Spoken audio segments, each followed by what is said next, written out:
Ilusia était autrefois un type tout à fait ordinaire, mais un jour, il se retrouva transformé en œuf de dragon, dans une situation digne de Doofenshmirtz, puisque ni l'un ni l'autre de ses parents ne s'étaient présentés à sa naissance. La première chose qu'il vit fut un écran, et une voix résonna dans sa tête pour lui expliquer que sa fenêtre de statut afficherait toutes les informations concernant ses capacités.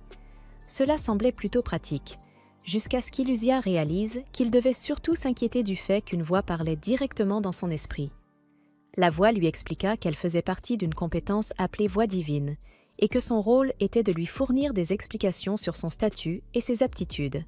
Ilusia demanda alors si ce monde était une sorte de jeu, mais la voix répondit qu'elle ne pouvait pas lui donner cette information, la compétence voix divine n'étant encore qu'au niveau 1. Il lui demanda ensuite si elle pouvait au moins lui dire où il se trouvait, mais la voix refusa une nouvelle fois de répondre à toute question ne concernant pas son statut. À bout de nerfs, Ilusia s'énerva tellement que son œuf se mit à rouler et finit par tomber d'une falaise. Lorsqu'il s'arrêta enfin, le système l'informa qu'il venait d'acquérir une résistance aux dégâts de chute. Toutefois, cela avait un prix. Ses points de vie avaient diminué d'1 point. Et quand on ne possède que 5 PV au total, perdre 1 point est loin d'être anodin. Ilusia roula ensuite jusqu'au bord d'un lac. Là, il aperçut pour la première fois son reflet dans ce nouveau monde. Et c'est à cet instant qu'il comprit qu'il était littéralement un œuf. Le système l'informa qu'il était un œuf de dragon, un monstre de rang F, et que si sa coquille venait à être détruite, il mourrait sur le champ.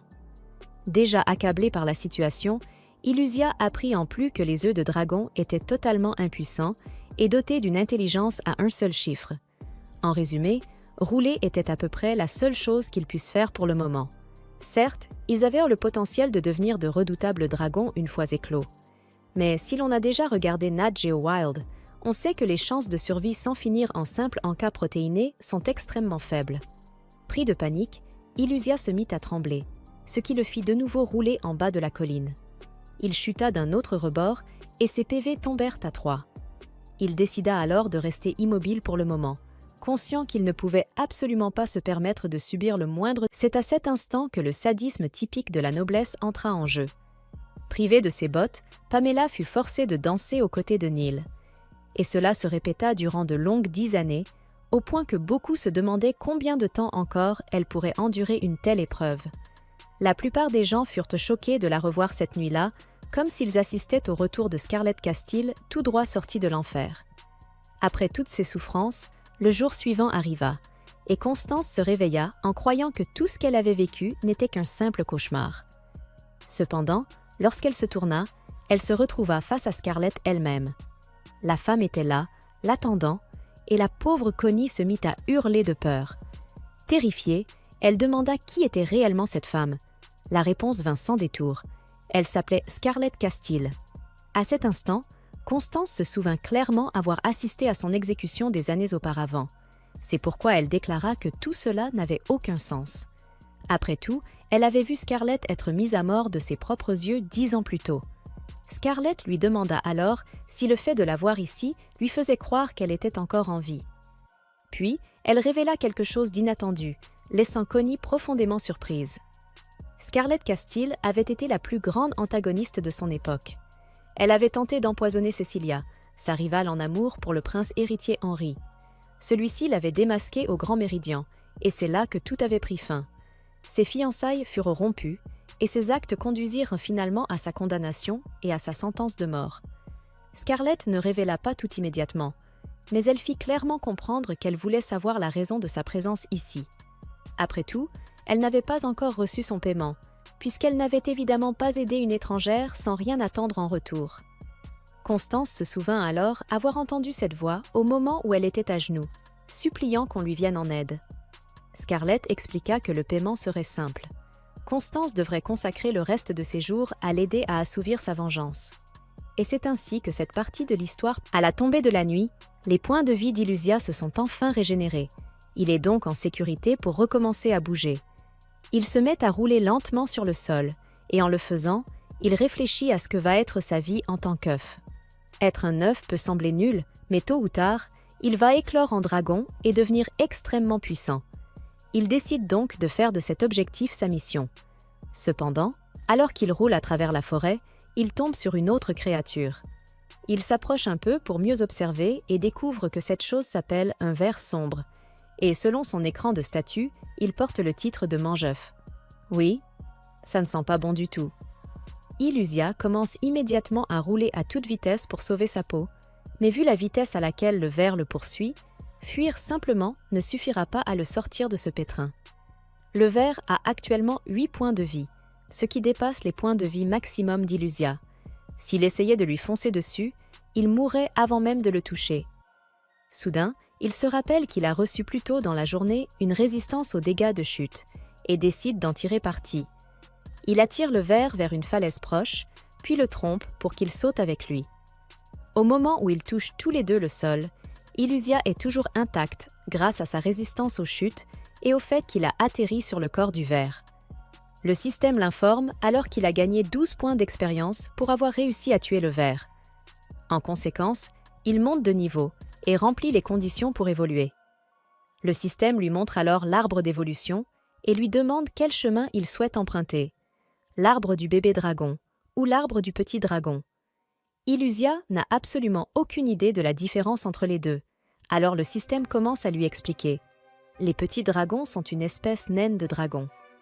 Bien qu'ils soient petits comparés aux autres dragons, ils peuvent tout de même atteindre la taille d'un ours et possèdent une capacité mortelle à cracher du feu. En revanche, le bébé dragon n'a pas grand-chose pour lui à part le fait qu'il peut évoluer en de nombreuses espèces de dragons. Par contre, il a un goût vraiment délicieux avec de la sauce soja. Donc Illusia pourrait bien finir dans un épisode de Delicious in Dungeon s'il choisit cette voie.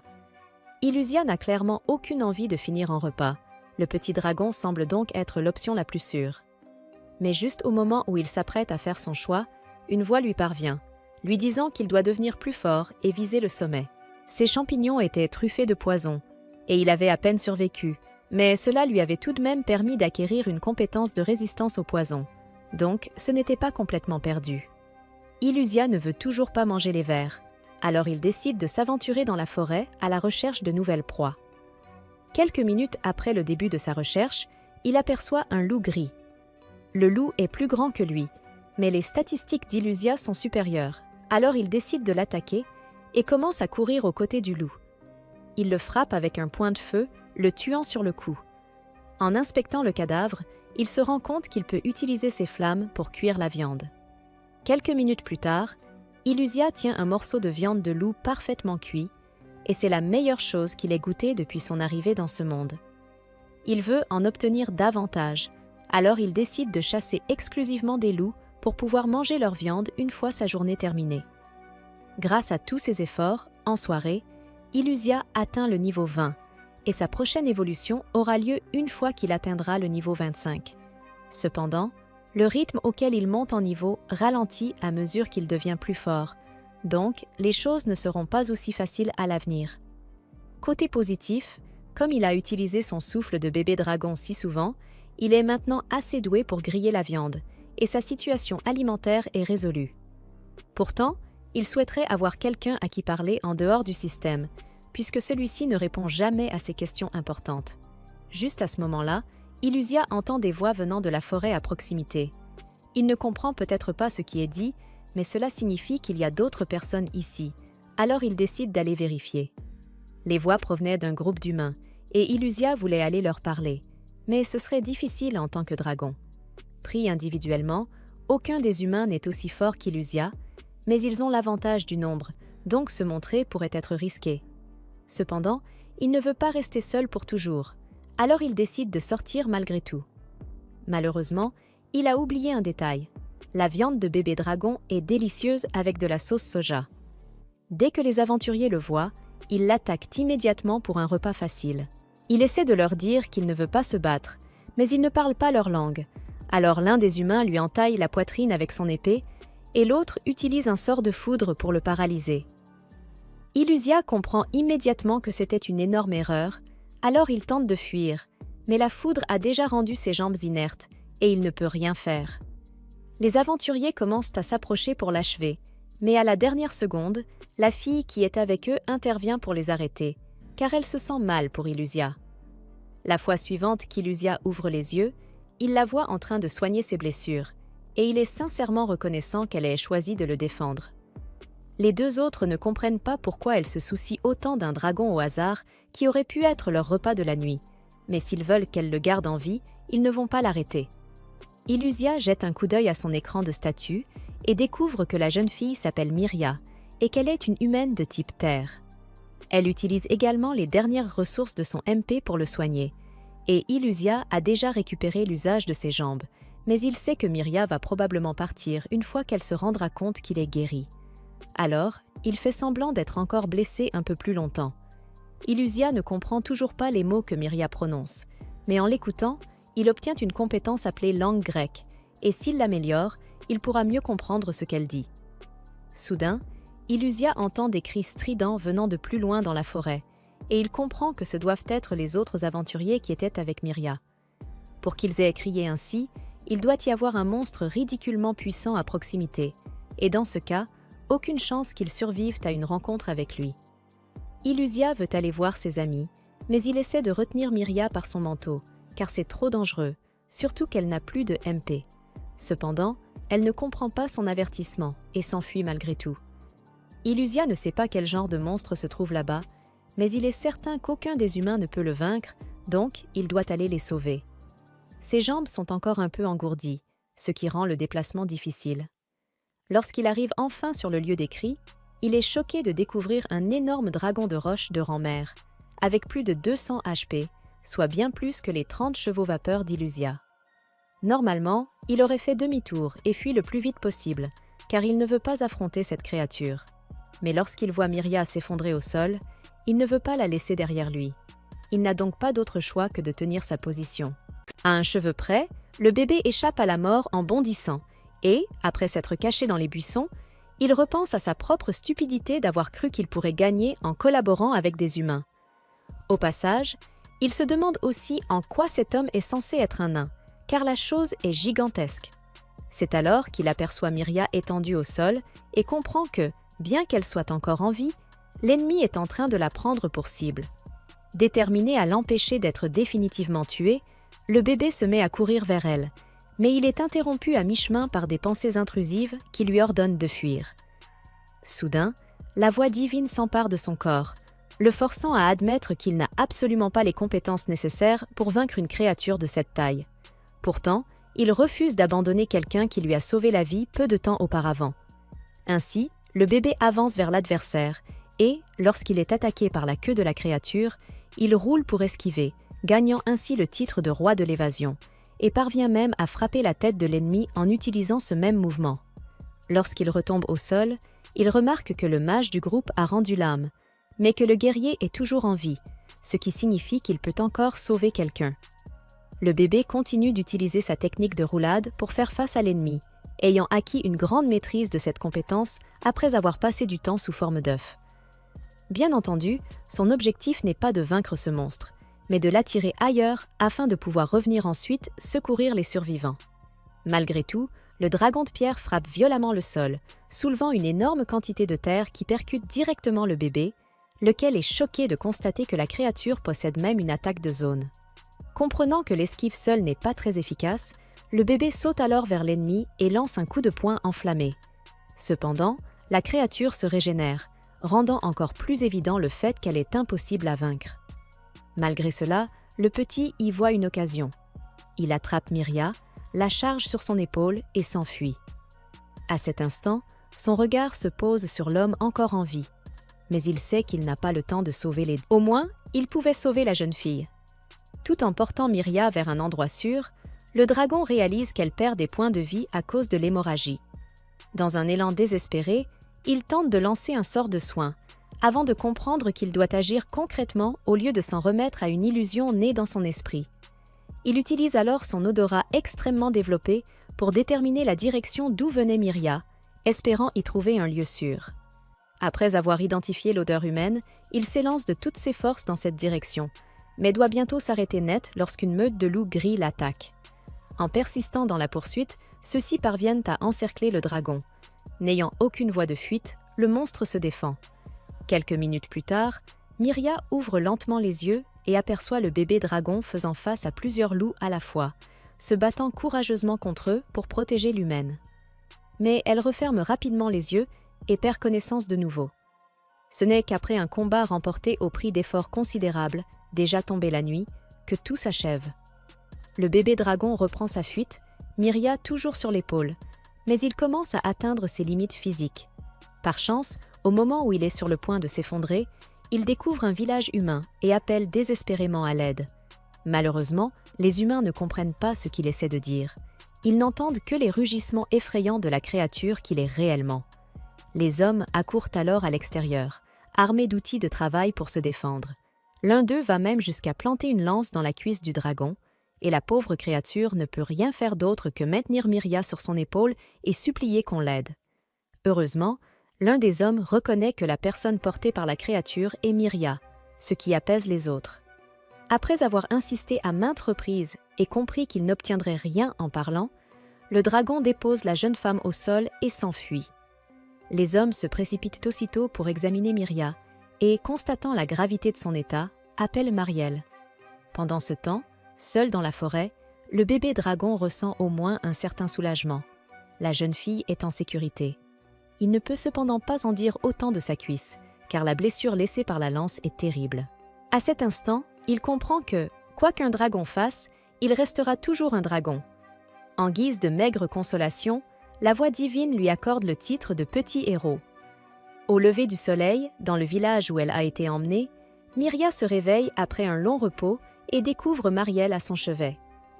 L'elfe a dû la transporter jusqu'ici pour la soigner, car la situation était suffisamment grave pour qu'elle utilise une magie blanche d'un niveau qu'elle n'avait plus employé depuis très longtemps. Sans compter que Miria a dormi 2 jours entiers, preuve de la gravité de ses blessures.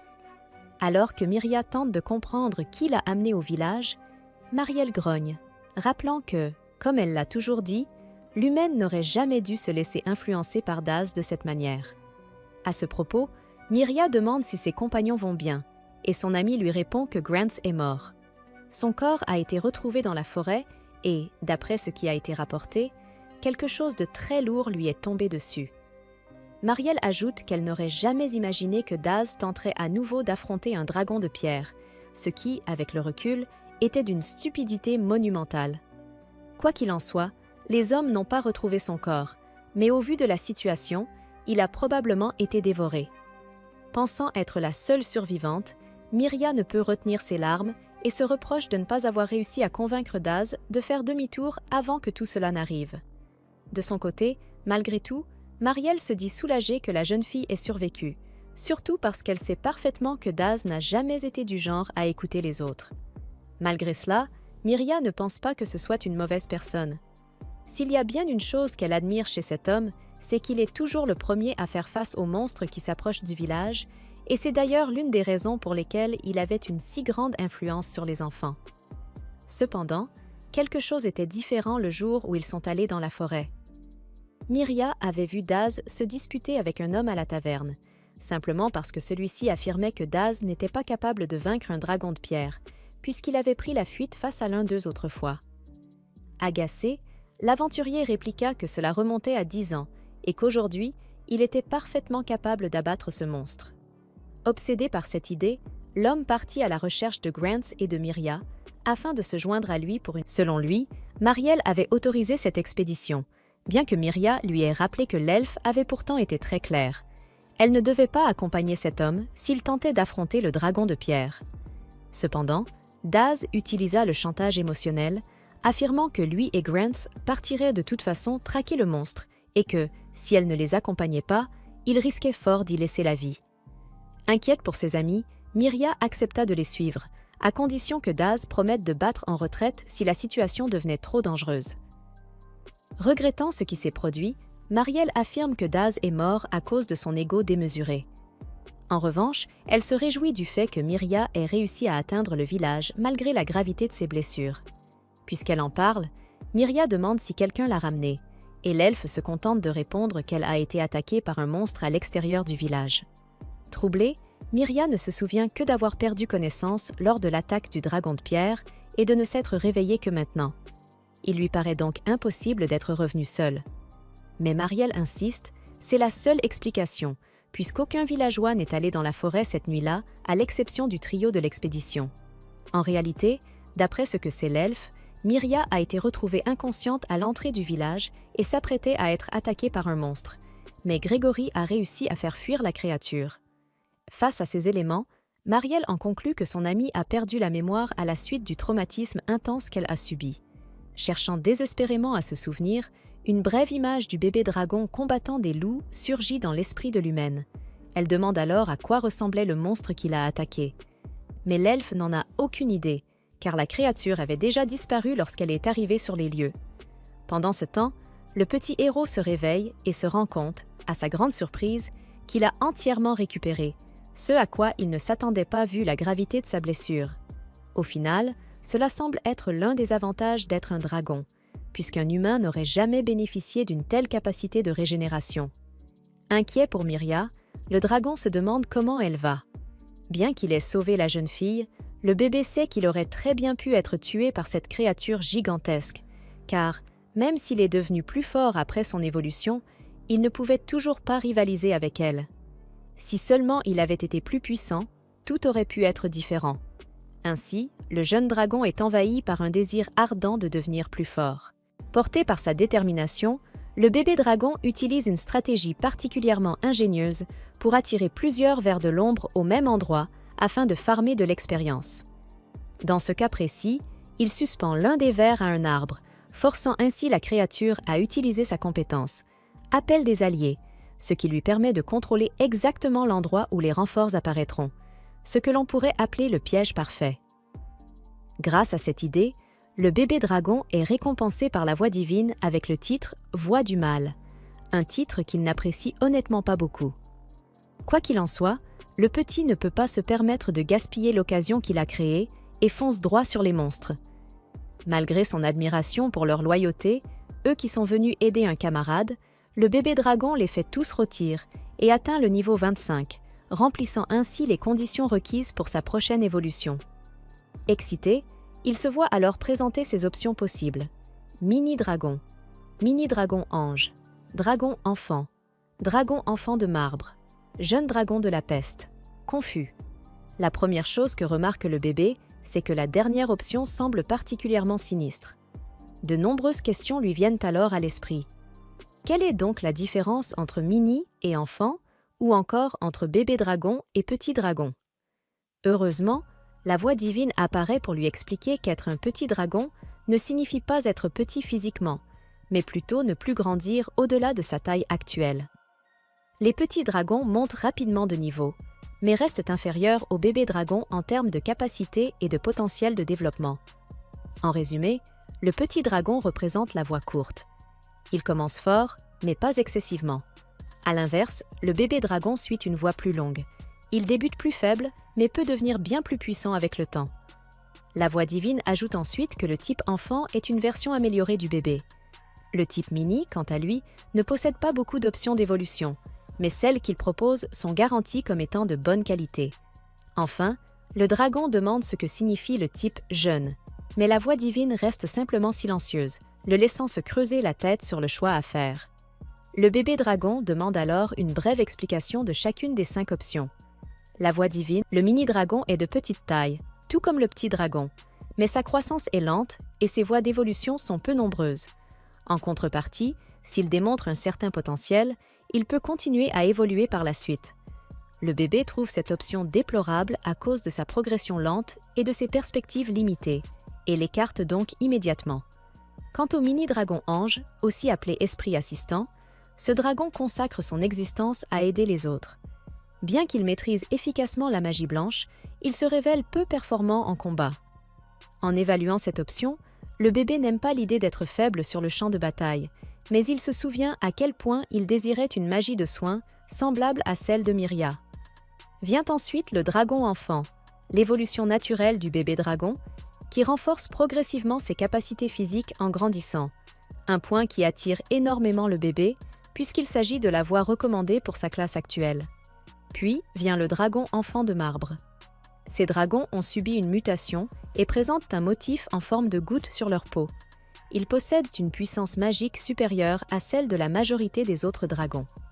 le bébé considère sérieusement cette option, pensant qu'une magie puissante serait un atout sur le long terme, et que cette mutation a quelque chose de spécial. Enfin, le jeune dragon de la peste, première étape vers le dragon maléfique, celui qui sème le désastre partout où il passe. Bien qu'ils soient connus pour mourir jeunes, ces dragons sont extrêmement intelligents et capables de prendre une forme humaine, même s'ils mènent une existence solitaire. À la fin de l'explication, le bébé dragon se bouche les oreilles, car il ne considérait déjà plus cette option à cause de ses caractéristiques horribles, mais il finit tout de même par entendre la partie concernant la capacité à adopter une forme humaine. Cela pourrait bien être sa grande chance d'entrer dans les villages et d'essayer de mener une vie normale, sans risquer de se faire transpercer la cuisse par une lance.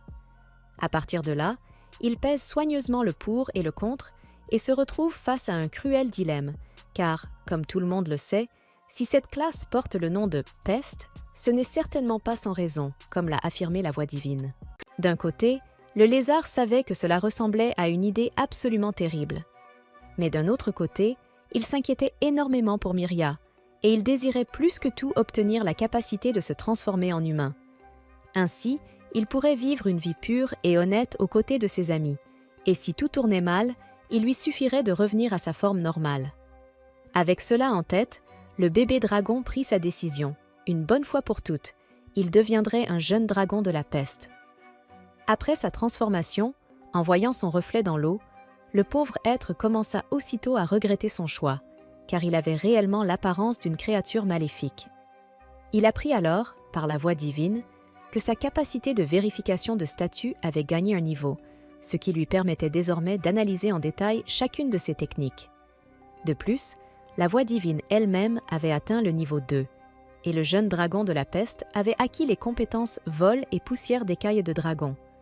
Sa capacité de morsure avait évolué en croc venimeux, et il avait également reçu plusieurs autres pouvoirs qui lui donnaient littéralement mal à la tête. Enfin, il obtint le titre de calamité, et son titre de vilain passa au niveau 2, ce qui commençait à l'inquiéter sérieusement quant à la classe qu'il avait choisie. Le dragon examina ses compétences, mais ne trouva nulle part la transformation humaine, pourtant la seule chose qu'il désirait vraiment, au point d'en être désespéré.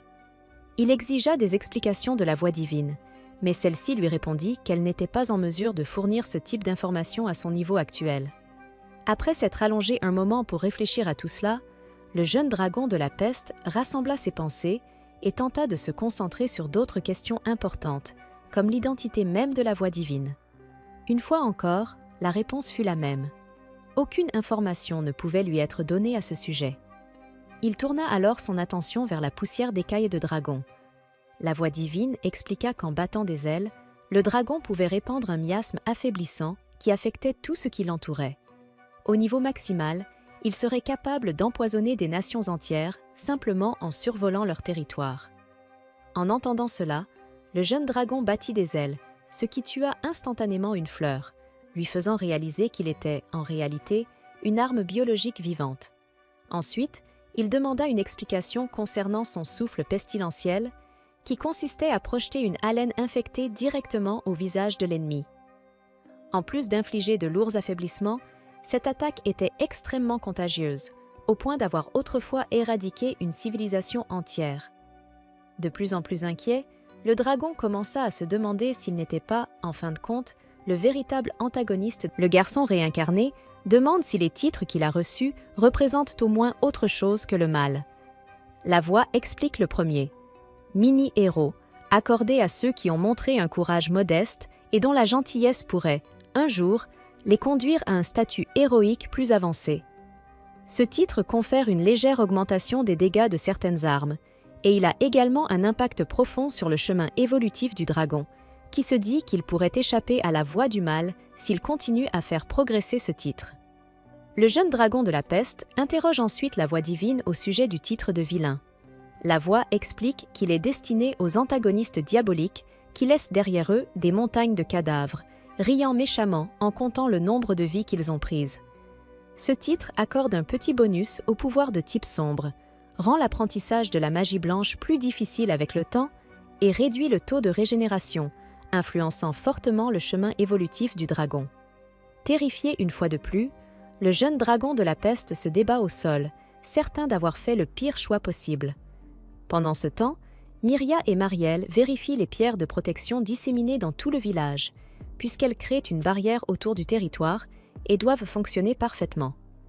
En réalité, cette barrière est un sort de charme qui dissuade subconscientement les créatures de la traverser, mais elle est inefficace contre les monstres dotés d'une forte détermination ou d'un objectif très clair. Cela fait se demander à Myria si, au final, cette petite créature essayait vraiment de la protéger. Quoi qu'il en soit, puisque cette chose a réussi à franchir la barrière, Marielle doit s'assurer que cela ne se reproduise jamais. Les deux se dirigent donc vers la prochaine pierre de protection pour que l'elfe y lance un sort. À ce moment, Myria avoue avoir le fort pressentiment qu'elle a été sauvée par ce petit dragon dans la forêt. L'elfe demande si l'humaine développe des sentiments pour un monstre, et Myria explique rapidement que ce n'est pas le cas. La jeune femme poursuit en expliquant que les monstres évoluent en différentes formes et deviennent plus puissants au fil de cette évolution, et qu'ils peuvent monter de niveau en chassant d'autres créatures. Chaque type de monstre possède un niveau maximal différent, et une fois atteint, il évolue d'un rang, puis répète le processus jusqu'à devenir de plus en plus puissant. Myria a du mal à croire que les hommes du passé aient découvert la nature des monstres, mais Marielle ne comprend pas ce que veut dire la jeune femme, puisqu'elle lui avait déjà expliqué tout cela il y a 11 ans. Le problème, selon l'humaine, est qu'elle n'avait alors que 5 ans, et qu'elle était si petite qu'elle devait lever les yeux pour faire face à l'elfe. Se sentant visiblement prise pour petite, Marielle regarde Myria avec une expression qui dit qu'elle pourrait facilement lui faire subir plusieurs mauvais tours. La mettant de côté, elle explique que des personnes spéciales apparaissent de temps en temps, capables d'entendre la voix divine et de partager des informations sur les monstres, les niveaux et tout le reste. Par exemple, il existe des saints et des héros responsables de l'humanité, qui savent tout ce qu'elle sait sur ce sujet. Quoi qu'il en soit, en résumé, chaque créature ne cherche que le pouvoir, ce qui les rend de plus en plus féroces et dangereuses. Si ce dragon a vraiment sauvé Myria, l'elfe est certaine qu'un jour, ses crocs se retourneront contre l'humaine, car les monstres ne sont rien de plus que le reflet de leurs propres instincts, et il n'est pas sage d'y placer des attentes humaines. En fin de compte, la coexistence entre monstres et humains est tout simplement incompatible. Quant à lui, le jeune dragon de la peste ne se décourage pas après avoir compris qu'il est sur la voie du vilain de l'histoire. Au contraire, il se promet d'évoluer très rapidement pour pouvoir revenir sur le droit chemin. Tout comme dans les histoires de Aesgi, il veut être le héros, pas le roi démon. Par-dessus tout, il doit apprendre la transformation humaine pour pouvoir se rendre au village de Myria.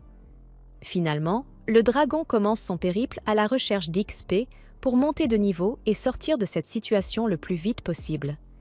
Mais la mauvaise phase ne le lâche pas. Après tout, le pauvre se retrouve soudainement pris dans une toile alors qu'il marchait calmement dans la forêt. Et si la toile était assez solide pour retenir un dragon, il est juste que la créature responsable soit tout aussi puissante. Dans ce cas, une araignée géante apparaît pour préparer son repas avec sa force de rendée.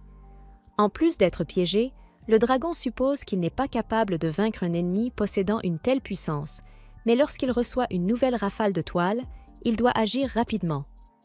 Il répond donc avec un souffle de bébé, brûlant l'arrière de l'araignée qui le visait directement.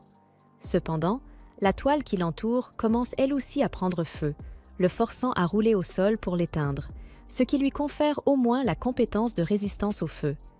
Pour améliorer la situation, l'araignée est maintenant en état de brûlure, la rendant vulnérable à une attaque physique du dragon. Bientôt, le monstre ailé frappe son adversaire avec ses griffes paralysantes, mais les PV de l'araignée restent à moitié, ce qui convainc le dragon que tuer cette créature n'est vraiment pas pour tout de suite. Il profite donc de sa paralysie et s'échappe aussi vite que possible. Mais comme si cela ne suffisait pas, l'araignée se libère déjà de la paralysie et commence à poursuivre le fuyard à toute vitesse. Heureusement, le jeune dragon de la peste se souvient qu'il a acquis la compétence de vol, alors il saute et bat des ailes de toutes ses forces pour s'envoler une bonne fois pour toutes. Même ainsi, pour une raison quelconque, il ne peut toujours pas vraiment voler et est obligé de retourner au sol en continuant de rouler pour s'éloigner. 10 minutes plus tard, la poursuite continue et le dragon a déjà abandonné l'idée que l'araignée puisse manquer d'énergie. Heureusement, il fait monter sa compétence roulée au niveau 3, ce qui augmente sa vitesse d'évasion et lui confère le titre « course de poulet ». Même agacé par ce titre lâche, le lézard n'a pas le temps d'y penser longtemps, car il fonce droit vers une falaise. À grande vitesse, il n'y a pas le temps de s'arrêter, et il vient juste de confirmer que sa capacité de vol n'est pas fiable. D'une manière ou d'une autre, la seule option est de rouler aussi vite que possible et de sauter, en espérant atteindre l'autre côté. Il le fait, et en atteignant le ciel avec une bonne impulsion, le jeune dragon de la peste déploie ses ailes et parvient à planer jusqu'à l'autre côté de la falaise. Pensant avoir échappé à la menace, il regarde en arrière et remarque un petit détail. L'araignée tisse une toile pour traverser le gouffre. Sans perdre de temps, elle bondit devant lui et reprend la poursuite de la même manière. Au moins, en guise de consolation, le dragon fait monter sa compétence roulée au niveau 4. Sur le chemin, un loup gris distrait apparaît et se fait écraser, accordant 20 points d'expérience au jeune dragon de la peste. Grâce au titre Youth ambulant, il reçoit un bonus de 12 points, passant directement du niveau 1 au niveau 3, et le loup n'était pas la seule victime du roulé du lézard. Tout ce qui apparaissait devant lui se faisait écraser, le faisant monter jusqu'au niveau 8, assez pour peut-être affronter la créature qu'il fuyait. Prenant le risque, le jeune dragon de la peste se tourne vers l'araignée et vérifie ses compétences. Parmi elles se trouvait une appelée double venin, dont il n'a aucune idée de l'effet. Quoi qu'il en soit, la stratégie est de s'approcher suffisamment pour déchaîner un souffle de bébé à pleine puissance. Cependant, l'araignée libère soudain un nuage de fumée aux 2 couleurs différentes, ce qui est probablement le double venin. Le dragon parvient à bouger grâce à sa résistance, mais il doit rester vigilant pour ne pas s'exposer trop longtemps aux substances. L'araignée attend clairement qu'il s'évanouisse pour frapper, mais comme elle ne sait pas qu'il a une résistance, il élabore une contre-stratégie. Faire semblant d'être mort pour que l'ennemi s'approche. Après avoir donné le meilleur de lui-même dans cette comédie, le jeune dragon de la peste se sentirait idiot si le plan ne fonctionnait pas. Mais l'ennemi tombe dans le piège et s'approche suffisamment pour recevoir un souffle de bébé. Son corps en flammes, elle subit ensuite un coup de queue qui met fin au combat pour de bon. Grâce à cette victoire, le jeune dragon de la peste évolue au niveau 14, ce qui représente pour lui une énorme amélioration. De plus, sa compétence souffle de bébé passe au niveau 3, et il obtient la compétence queue de dragon pour avoir utilisé sa queue au combat. Même ainsi, le dragon est anxieux d'obtenir enfin sa capacité à se transformer en humain. Cependant, la voix divine met fin aux annonces, laissant le pauvre petit en suspens. Frustré, le petit lézard volant récupère le loup qu'il a écrasé et part à la recherche d'un abri pour la nuit. À un moment de sa marche, il trouve une grotte et crie pour vérifier si quelqu'un est à l'intérieur, mais personne ne répond. Il décide donc d'utiliser ce trou comme domicile pour aujourd'hui et allume un feu pour rôtir la viande. Même s'il adore la viande grillée, le dragon se plaint que l'odeur est toujours affreuse. Alors il a l'idée d'y presser les fruits qu'il a trouvés plus tôt, car ils ont un parfum agréable, proche du poivre. Après avoir fait cela, l'expérience s'améliore définitivement de 100%. Et le dragon est sûr d'avoir trouvé un moyen d'élever ses repas à un autre niveau. D'ailleurs, comme cette grotte est libre, le jeune monstre ne veut laisser personne lui voler l'endroit.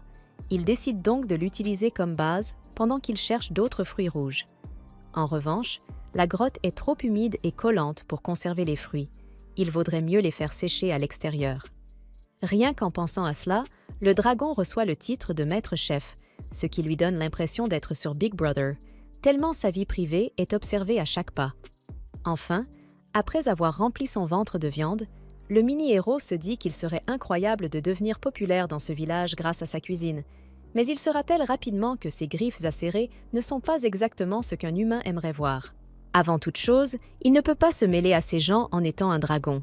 C'est-à-dire, au moins, il était plus mignon quand il était un bébé dragon. Mais maintenant, il a de grandes dents pointues, ainsi que ses yeux qui dégagent la méchanceté, ce qui le fait même penser que cette fille ne pourrait probablement pas le reconnaître maintenant. Désespéré, le jeune dragon de la peste supplie les cieux de lui accorder la transformation humaine, car jusqu'à ce moment, il est coincé dans le rôle de vilain de l'humanité. Cependant, ses prières restent sans réponse. Pendant ce temps, dans une taverne du village, Myria apprend que Dawes a été aperçu par Monsieur Beards près d'un étang pendant qu'il pêchait.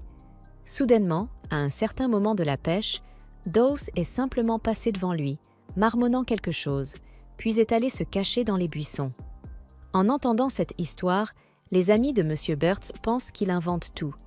Puisqu'il boit tous les jours, bien que le pêcheur insiste sur le fait qu'il n'a pas imaginé les choses, tout était très clair pour lui. Voyant que la femme agit étrangement, l'un des hommes assis à la table demande à Myria de ne pas se blâmer pour ce qui s'est passé. Mais elle répond que ça va et s'en va sans autre explication. Sans perdre de temps, elle dit à Mariel qu'elle se rendra dans la forêt à la recherche de Dawes, mais l'elfe s'y oppose fermement à cause du danger encouru. De plus, si Dawes était vraiment vivant, il serait déjà revenu au village. Même ainsi, Myria suggère de former un groupe de recherche pour aller retrouver l'homme, mais l'elfe refuse de mettre la vie de quiconque en danger. D'un autre côté, voyant que son ami est visiblement désespéré, l'elfe promet de demander à la guilde des aventuriers d'enquêter sur l'affaire. Le lendemain, après avoir bien mangé et bien dormi, le jeune dragon de la peste se sent prêt à beaucoup évoluer, jusqu'à enfin obtenir sa capacité de transformation en humain. Après s'être lavé le visage dans un lac, il aperçoit quelque chose d'étrange au bord de l'eau, comme un slime ou quelque chose de similaire. Cependant, lorsqu'il observe le statut de la créature, la tête du dragon se met à tambouriner de douleur, et en même temps, la compétence d'affichage du statut passe du niveau 3 au niveau 4, même si le dragon ne peut pas voir